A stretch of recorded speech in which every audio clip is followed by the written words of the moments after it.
Hey guys, Mark here. In this video, I'm going to be going over how I made $326,000 in this particular branded dropshipping store. And the cool thing about this video is that making money with branded dropshipping is actually really simple. That doesn't mean it's easy. It means that it's simple. All you really need is 4 critical ingredients. And if you understand these ingredients and you execute them at a high level, it becomes surprisingly easy to make money long-term and to build a real brand, which is what we're all after at the end of the day. And so the first thing that I want to cover here is, of course, the thing that nobody really wants to hear, but I promise you, if you don't understand this one element, actually making money with dropshipping is going to be 100 times harder than it needs to be.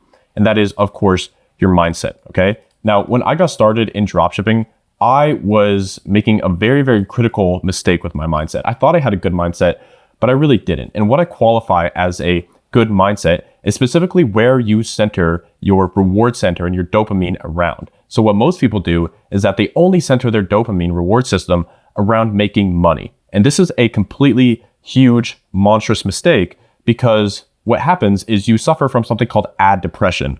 Ad depression is basically where your value as a human being is tied to how much money you're making and how profitable your ads are. I can tell you from experience, this is a great way for you to hate yourself and hate your life, because naturally ads go up and down. It's a roller coaster every single day. Not every day you're going to be making $1 million, $1,000, $100. So what you want to do instead is center your mindset around learning. One of the best things I did when I got started in dropshipping is I purchased a journal, and every single product that I would test, every single ad that I would write and spend some money on, I would have one goal, and it wasn't actually to make money. That one goal was simply to learn. Every single product that I tested, even if it failed, I wanted to learn something. I wanted to take something away from it. And that's what I want you to center your mindset around, because I promise you, if you're learning every single day, day in and day out, regardless of the financial outcome, it's going to be so much easier for you to make money, and you're going to be able to sleep better at night, because you know that with due time, as long as you're learning every single day with every single new thing that you test, you're going to make it. I promise you. And this is something that I call being emotionally detached. One of the worst things that you can be as an entrepreneur is emotional. When you log into your ads manager, and you're looking at the data and you're losing money, you make really, really poor decisions. So one of the best things you can do is center your mindset not around winning, around making money, but rather around learning, because that is a real currency in the long term that is going to make you the most amount of money. The other side of this mindset equation is that when you're actually spending money on ads, you're never losing money. Even if you spend $500 on ads, you don't get a single sale, you're still buying data. You never lose money, you only buy data. That's what I want you to center your mindset around, okay? When you spend money on ads and you're not profitable immediately, guess what? That's normal. And what you have to do is learn, which I'll show you how to in this video, how to analyze the data so that you can make a relaunch, make a few tweaks to your ads, to your landing pages to go from unprofitable to profitable. So this is the first thing that you really need to know. Nobody wants to hear this. Nobody likes talking about mindset. They always want to hear the hacks, the tricks, whatever. I promise you, this is the biggest needle mover by far in your business. Center your mindset around learning and not around making money. Now, the second key ingredient is actually picking a good product, okay? And my whole philosophy around finding products is very different from most people. What most people are doing or telling you to do, what the gurus are saying is you should go after these untapped winning products that have no sales history, they're not proven to sell, and hoping to find a product that everybody already wants. Now, the problem with this method is that you're violating one of the most important fundamental laws of marketing, which is found in the book Breakthrough Advertising. And that law is mass desire is not something that is created. It is something that is channeled. So what you should do instead of finding these untapped winning products is instead go after products that are proven to sell at a reasonably high volume. And the way that I quantify that is at least $300,000 per month in sales. So this is around 10K per day. If I can't find at least one competitor that I can verify is making at least $300,000 per month in sales, that's not going to be a product that I want to test, okay? I only want to go after proven, validated products, not products that are untapped and have no sales history. The other thing that I'm really looking for when it comes to the product is, yes, of course, I want it to be a problem-solving product. However, that's only half of the equation. It needs to be a problem-solving product, but it also needs to be a problem-solving product in a passionate market. You want to sell problem-solving products in passionate markets. The reason we do this is because one of the most powerful things in your business is actually not the product, it's the market. I would 100 times over rather sell to a hungry market than have the most perfect product in the world. Because with a hungry market, you can have an imperfect product and still make a killing. You can still make a lot of money. So what I want to do is actually show you a completely free method where you can find products that are proven to sell right now. So one of my favorite methods is to do what I call native ad research. So the way that you can do this, pull open any large news website, or weather.com or any website that just has a ton of cookies. So I opened up Fox News, for example, and the website really doesn't matter. All of them have this native ad section. Now, what you want to do is get to a website like this and scroll all the way down to the point where you see something along the lines of paid content or a sponsored post. So we're going to scroll past all of this data here, all of these news articles, blah, blah, blah. Nobody cares. Now, here we go. Sponsored stories. This is exactly what you want to see. All of these ads here are ads that are called native ads. Now, the reason that I like going after these is because to have an ad placed on a site like this, you're selling to extremely, extremely cold traffic. People that land on Fox News have zero intention of actually going and purchasing a product. So to have an ad in a product that is successful here, you're going to be damn sure that it's a very, very good product, right? And so what I would do is I would click on say this product right here, and I would open it in a new tab, and you can see it says Outbrain right here. So it's now away, but Outbrain is one of the two major native ad networks. There's Outbrain and Taboola. And so this is an Outbrain ad. And as we can see, this product here is a barefoot shoe. Now, the cool thing about this is that I want to specifically find products exactly like this one that are a problem solver, which as we can see, this one is very clearly solving the problem of weight loss, which is crazy that a shoe could potentially do that. But regardless, that's the angle that these guys are using. And now that we know that it's a problem solving product in a passionate market, pain relief is always a passionate market. Over and over and over again, people typically are significantly more likely to run away from pain than they are to run towards pleasure. So I love selling products in the pain relief market for this reason. And they're solving a really important problem in a passionate market. So we check that box for the product. Now, the only other box we have to check is this product actually selling volume? And so one estimation that I like to look at is simply SimilarWeb. And SimilarWeb, it's not going to be perfect, right? You can't see the exact amount of money that these guys are making, but I can see generally how much traffic they're driving. And so I would want to see at least like 400, 500,000 visitors every single month, which you can see for the past 3 months, these guys have clearly been over that mark. So this is a product that is proven, that is selling at a significant volume. So now we know that this is a product that we can potentially sell. Now, the next key is outside of the product. So at this point, we got the mindset down, right? We have the product. Now we want to move on to the third key ingredient to really be successful in branded dropshipping in 2025. And that third is going to be your funnel. Now you'll notice that competitor that I opened right there, it doesn't look like a standard Shopify product page, right? This is what's called a pre-sales page. Specifically, this is an advertorial. An advertorial is a combination between an ad and an editorial. And the history of these is way back in the day when people were running ads before the internet, specifically in newspapers. There was a section in the newspaper called an advertorial, and it was basically written from a third-person perspective that is separate from the brand.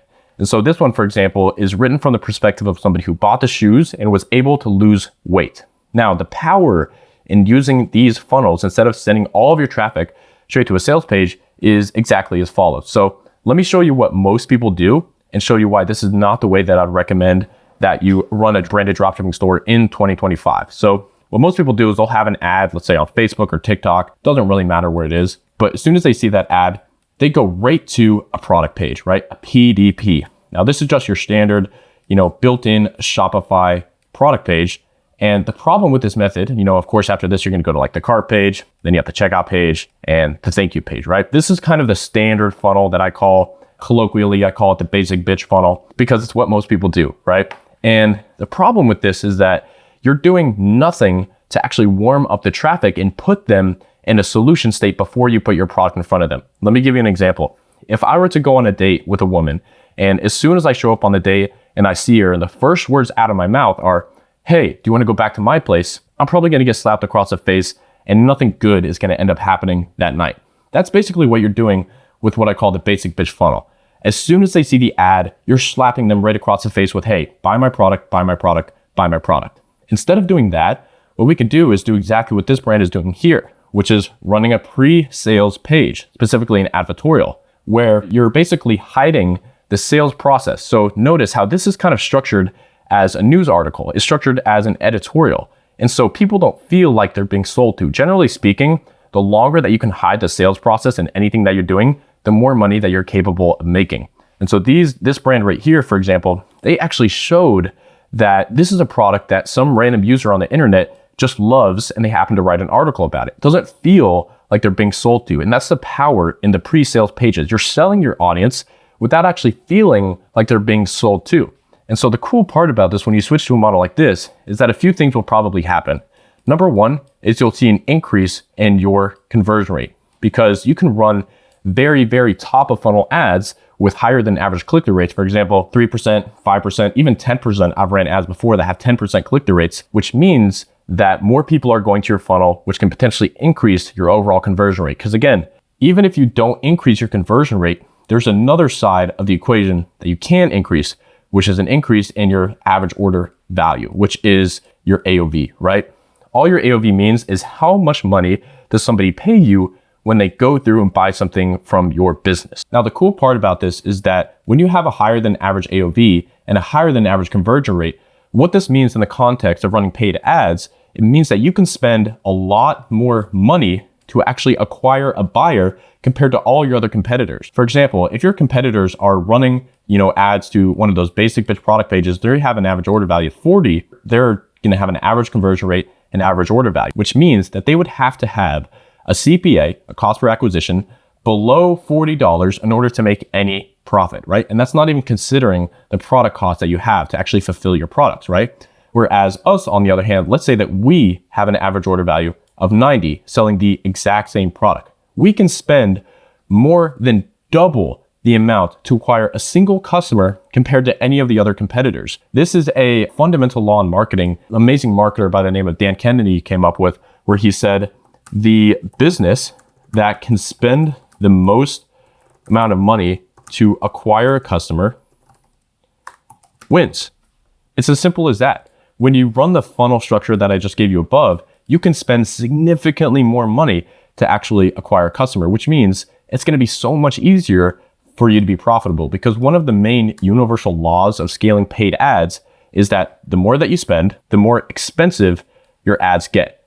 And this may not be a problem initially, but when you go from like spending $1,000 a day on ads to $10,000 a day on ads, your ad costs are going to go up. And if you don't compensate with having a higher than average order value, then you're just never going to be able to scale. You're going to hit a ceiling. And that ceiling may occur when you're spending $100 a day, $1,000 a day, or $100,000 a day. It really depends, but it will come. And when it does, you need to be prepared and have a really good average order value and have a funnel that is just ridiculously good at converting people. And so the difference between kind of the basic bitch funnel and the pre-sales page is that there's an additional step. And that additional step is right here. It's between the ad and the actual sales page.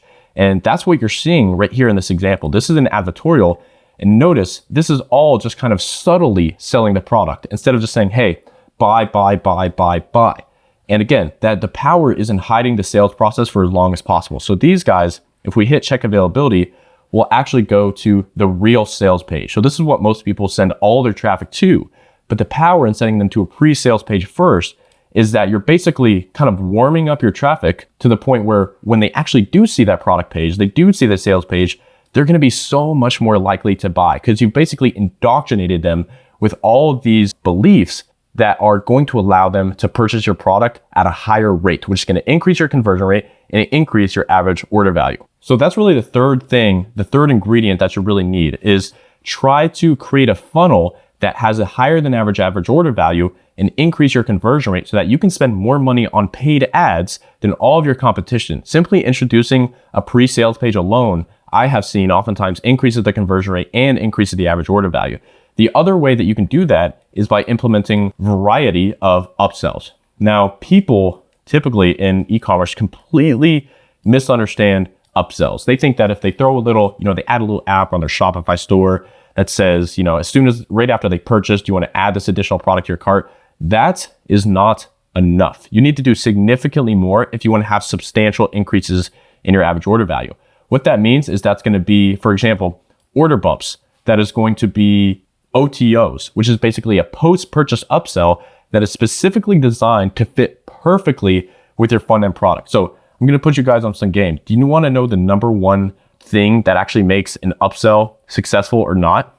Well, when you're selling that front-end product, for example, these guys are selling these barefoot shoes. Every single product that you sell should both solve a problem and create a new problem. Okay. So in this particular case, the problem that they're solving is basically weight loss. So if you wear these shoes, then you're more likely to lose weight. Okay, let's say that you do lose the weight. What is the next problem that is created as a result of this? Well, the next problem would be, how do you keep that weight off? People that struggle with weight loss, it's an up and down journey, right? They gain a few pounds, they lose them, and then they gain it right back, right? That's the biggest problem with weight loss, is how do you keep the weight off for good? Not just losing the weight once, but keeping it off for good. And so that would be the next problem that is created by that initial product that you're selling. And so to create a really high converting upsell, your upsell product should be solving that new problem that that first product actually created. That is the single most important thing that you need to understand about crafting high converting upsells, is that you want to start with the end in mind. I don't just choose a product and then try to find upsells that kind of fit around it. No, I want to know from day one, what is the main product that I'm going to be selling as an upsell? And that product should fit directly in with the main product that I'm selling on the front end. Now, at this point, you got the mindset down, you know how to find the product that's proven to sell, and you know the best funnel structure to increase your conversion rate and increase your average order value.